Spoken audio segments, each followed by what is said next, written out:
Hi all, നമ്മളിന്ന് discuss ചെയ്യാൻ പോകുന്നത് ട്രയാങ്കിളുമായി റിലേറ്റ് ചെയ്ത് വരുന്ന, ദാറ്റ് ഈസ് ത്രികോണവുമായി റിലേറ്റ് ചെയ്ത് വരുന്ന ഏരിയ, പെരിമീറ്റർ, ഹൈറ്റ് ഇവ കാണാനുള്ള ഇക്വേഷൻസിനെ കുറിച്ചാണ്. നമുക്ക് ഏതൊരു ട്രയാങ്കിൾ തന്നാലും അതിൻ്റെ ഏരിയ കാണുന്ന ഇക്വേഷൻ ആകുന്നു half B H, B base H height. Perimeter കാണുന്ന ഇക്വേഷൻ ആകുന്നു A plus B plus C. ഇവിടെ എ ബി സി കൊണ്ട് ഉദ്ദേശിക്കുന്നത് ആ ട്രയാങ്കിളിൻ്റെ സൈഡ് ലെങ്ത് ആകുന്നു. ഹൈറ്റ് കാണുന്ന ഇക്വേഷൻ ആകുന്നു 2 ഇൻറ്റു ഏരിയ ബൈ ബേസ്. നമുക്കറിയാം ഏരിയ കാണുന്ന ഇക്വേഷൻ ഹാഫ് ബി എച്ച് ആണെങ്കിൽ എച്ച് അതിൽ നിന്ന് കണ്ടുപിടിക്കാം 2 ഇൻറ്റു ഏരിയ ബൈ ബേസ് നമുക്ക് കിട്ടുന്നതാണ്. ഇനി ഹൈറ്റ് കാണുന്ന ഇക്വേഷൻ നമുക്ക് പൈതഗോറസ് ഇക്വേഷൻ ഉപയോഗിച്ച് ചെയ്യാവുന്നതാണ്. അങ്ങനെ നമുക്ക് ഹൈറ്റ് കിട്ടും. ഓക്കെ, അപ്പോൾ ഒരു ട്രയാങ്കിളിൻ്റെ ഏരിയ, പെരിമീറ്റർ, ഹൈറ്റ് ഇവ കാണാനുള്ള ജനറൽ ഇക്വേഷനാണ് നമ്മളിവിടെ ഡിസ്കസ് ചെയ്തത്. ഇനി നമുക്ക് സ്പെസിഫിക് ആയിട്ടുള്ള കേസുകളിലേക്ക് പോകാം. ഇക്വലാറ്റർ ട്രയാങ്കിൾ ഉണ്ട്, ഐസോസ്ലസ് ട്രയാങ്കിൾ ഉണ്ട്, സ്കാലൻ ട്രയാങ്കിൾ ഉണ്ട്. ഈ കേസുകളിലേക്ക് വരുമ്പോൾ നമ്മൾ പെരിമീറ്റർ, ഏരിയ, ഹൈറ്റ് ഇതിൻ്റെ ഇക്വേഷൻസ് നമ്മൾ സെപ്പറേറ്റ് ആയിട്ടാണ് എടുക്കുന്നത്. കാരണം നമുക്ക് ജനറൽ ഇക്വേഷൻ ഉപയോഗിച്ചുകൊണ്ട് സബ്സ്റ്റിറ്റ്യൂട്ട് ചെയ്യാൻ പാകത്തിലുള്ള വാല്യൂസ് അവിടെ അങ്ങനെ കിട്ടാതെ വരുമ്പോൾ നമ്മൾ സ്പെസിഫിക് ആയിട്ടുള്ള ഇക്വേഷൻസ് ആണ് നമ്മൾ യൂസ് ചെയ്യുന്നത്. ഈ ഇക്വേഷൻസിൽ നിന്ന് തന്നെയാണ് നമ്മൾ ഈ പറയുന്ന സ്പെസിഫിക് കേസുകളിലേക്കുള്ള ഇക്വേഷൻ ഡിറൈവ് ചെയ്തെടുക്കുന്നത്. എനിവേ നമ്മളിതൊന്ന് ബൈ ഹാർട്ട് ചെയ്ത് വെക്കുക. ഓക്കെ, ഇക്വലാറ്റർ ട്രയാങ്കിൾ കൊണ്ട് ഉദ്ദേശിക്കുന്നത് സമഭുജ ത്രികോണമാണ്. എല്ലാ സൈഡ്സും കൂടി ഈക്വൽ ആയിരിക്കും. ഒരു ട്രയാങ്കിളിൻ്റെ 3 സൈഡ്സും ഈക്വൽ ആണെങ്കിൽ അതിന് ഇക്വലാറ്റർ ട്രയാങ്കിൾ എന്ന് പറയാം. മലയാളത്തിൽ സമഭുജ ത്രികോണം എന്ന് പറയാം.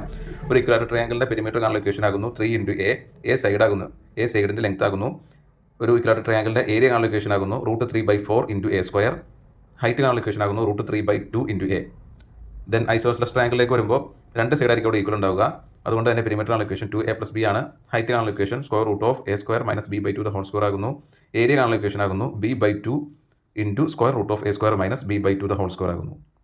സ്കാലൻ ട്രയാങ്കിളിലേക്ക് വരുമ്പോൾ അവിടെ a ≠ b ≠ c ആണ്. 3 സൈഡ്സ് ആർ ഡിഫറൻ്റ് ആകുന്നു ഇവിടെ. അതുകൊണ്ട് തന്നെ പെരിമീറ്റർ കാണുന്ന ഇക്വേഷൻ a + b + c ആണ്.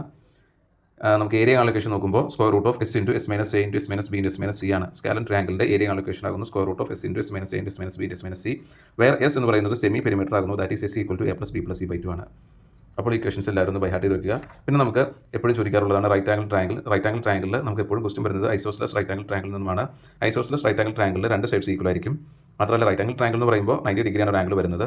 അങ്ങനെ നോക്കുമ്പോൾ ഐസോസ്ലസ് റൈറ്റ് ആംഗിൾ ട്രയാങ്കിളിൻ്റെ ആംഗിൾ എന്ന് പറയുന്നത് 45, 90 ആണ്. ഇതിൻ്റെ സൈഡ് ലെങ്ത്തിൻ്റെ റേഷ്യോ എന്ന് പറയുന്നത് 1:1:√2 ആയിരിക്കും. ഇത്രയും കാര്യങ്ങൾ ട്രയാങ്കിളുമായി റിലേറ്റ് ചെയ്തുകൊണ്ട് എല്ലാവരും പഠിച്ചു വയ്ക്കുക. Okay, thank you.